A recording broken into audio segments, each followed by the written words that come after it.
스바냐 3장 15절 말씀을 같이 봅니다. 여호와가 내 형벌을 제거하였고 내 원수를 쫓아냈으며 이스라엘 왕 여호와가 내 가운데 계시니 내가 다시는 화를 당할까 두려워하지 아니할 것이라. 아멘.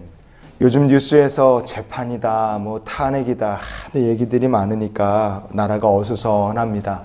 우리나라가 이렇게 어수선한데 어서속히 평안해지기를 우리가 기도했으면 좋겠어요.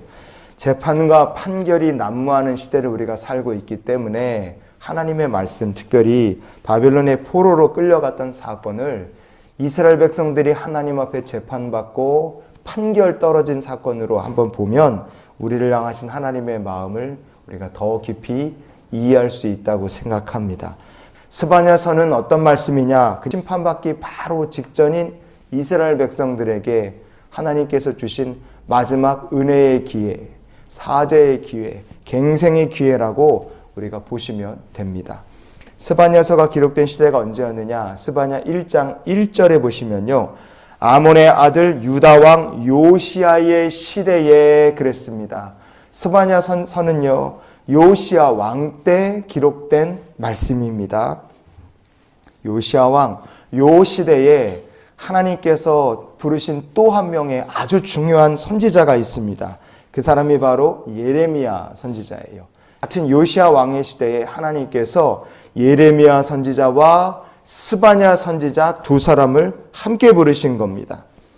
하나님께서는 예레미야 선지자를 통해서요, 이스라엘 백성들의 잘못을 드러내십니다. 마치 검사가 죄인의 죄를 밝히듯이 예레미야 선지자를 통해 하나님께서 정말 매섭게 이스라엘 백성들의 죄를 드러내시는 거예요.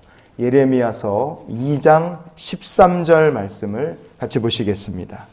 내 백성이 두 가지 악을 행하였나니 곧 그들이 생수의 근원되는 나를 버린 것과 스스로 웅덩이를 판 것인데 그것은 그 물을 가두지 못할 터진 웅덩이들이니라. 아멘.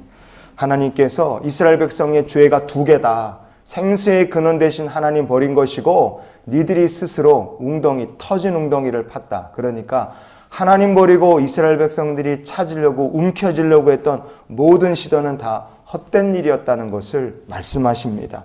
그리고 하나님께서 이어지는 말씀에 보면 돌아오라, 회개하고 돌아오라 계속해서 말씀하세요. 그러나 이스라엘 백성들이 돌아올 생각하지 않습니다. 한번 말씀하시고 돌아오지 않았다고 하나님께서 바로 심판하시느냐? 그렇지 않습니다. 하나님 또 한 번 말씀하십니다. 예레미야 17장에 13절 말씀 우리가 이어서 봅니다. 이스라엘의 소망이신 여호와여, 무릇 주를 버리는 자는 다 수치를 당할 것이라. 무릇 여호와를 떠나는 자는 흙의 기록이 되오리니 이는 생수의 근원이신 여호와를 버림이니이다. 아멘. 선지자의 기도를 통해 하나님께서 다시 한번 이스라엘 백성의 죄를 상기시키십니다.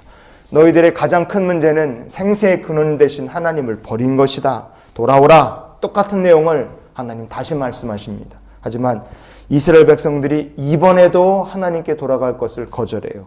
결국 어떻게 됐느냐?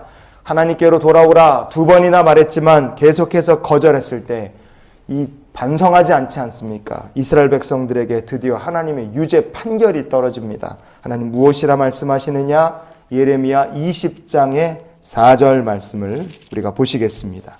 여호와께서 이와 같이 말씀하시되 보라, 내가 너로 너와 내 모든 친구에게 두려움이 되게 하리니 그들이 그들의 원수들의 칼에 엎드러질 것이요 내 눈은 그것을 볼 것이며 내가 온 유다를 바벨론 왕의 손에 넘기리니 그가 그들을 사로잡아 바벨론으로 옮겨 칼로 죽이리라. 아멘. 참 슬프고 안타까운 얘기가 바로 예레미야 20장 4절 말씀입니다. 예레미야서 전체에서요, 바벨론의 심판에 너희들이 떨어질 것이다. 다 붙잡혀갈 것이고 칼에 죽을 것이다. 첫 번째로 하나님께서 바벨론 심판을 예레미야 선지자의 입을 통해 말씀하신 부분이 바로 20장 4절 말씀입니다. 하나님께서 유죄 판결을 내리신 거예요.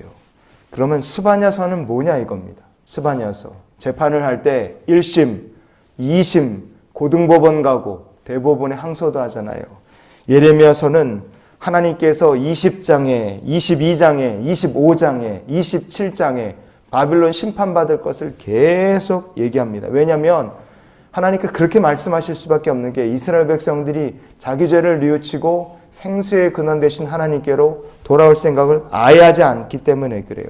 재판으로 치면 하나님께서 이스라엘 백성들에게 최종 판결 떨어지기 전에 계속해서 봐주시고 또 봐주시는 거예요. 스바냐서는 뭐냐? 결국에 유죄 판결을 받고 바빌론에 싹 다 포로로 끌려갈 이스라엘 백성들에게 하나님이 붙여주신 마지막 안타까운 마음이고 그들에게로 회개하라 돌아오라 얘기하신 하나님이 보내신 변호사 같은 존재였다 이겁니다. 살 기회를 주고 싶으신 하나님의 마음이 스바냐서에 녹아 있습니다. 그 안타까운 마음을 오늘 본문은 이렇게 얘기합니다. 이스라엘 왕 여호와가 내 가운데 계시니 내가 다시는 화를 당할까 두려워하지 아니할 것이라. 아멘. 생수의 근원 되신 하나님께로 돌아가면 어떻게 되느냐? 형벌 제거하고 원수 쫓아내고 다시는 화를 당할 일이 없다는 것이 하나님의 마음이셨어요. 그러나 안타깝게도 이스라엘 백성들은 하나님께로 돌아가지 않습니다. 왜냐? 그들이 언제나 우리 가운데 계신 하나님을 끝까지 믿지 않았기 때문에 그렇습니다. 결국 남유다는 망했고 바벨론의 포로로 70년 동안 가서 살다가 오는 최종 판결대로 된 거예요. 스바냐서에는 그런 바벨론 얘기가 나오느냐? 스바냐서에는 바벨론의 밭자도 나오지 않습니다. 같은 요시아 왕의 시대였지만 예레미야서에는 바벨론 얘기가 무지하게 많이 나와요. 계속해서 바벨론의 포로로 끌려갈 것을 검사같이 하나님께서 선포하게 하신 거예요. 그러나 스바냐 선지자는 하나님이 너희 가운데 계시다는 것을 계속 얘기하며 하나님께로 돌아오라고 끊임없이 얘기해 줍니다. 그래서 스바냐서의 이야기가 더 슬프고 더 가슴 아픈 하나님의 사랑 이야기예요. 오늘 말씀의 결론으로 우리가 스바냐 3장 17절 말씀을 같이 봤으면 좋겠습니다. 너희 하나님 여호와가 너희 가운데 계시니 그는 구원을 베푸실 전능자이시라. 그가 너로 말미암아 기쁨을 이기지 못하시며 너를 잠잠히 사랑하시며 너로 말미암아 즐거이 부르며 기뻐하시리라 하리라. 아멘. 하나님 어떤 분이십니까?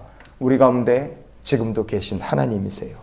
언제든지 어디서든지 우리에게 구원을 베푸실 전능자십니다. 그 전능자께서 지금도 우리와 함께 하시는 줄 믿습니다.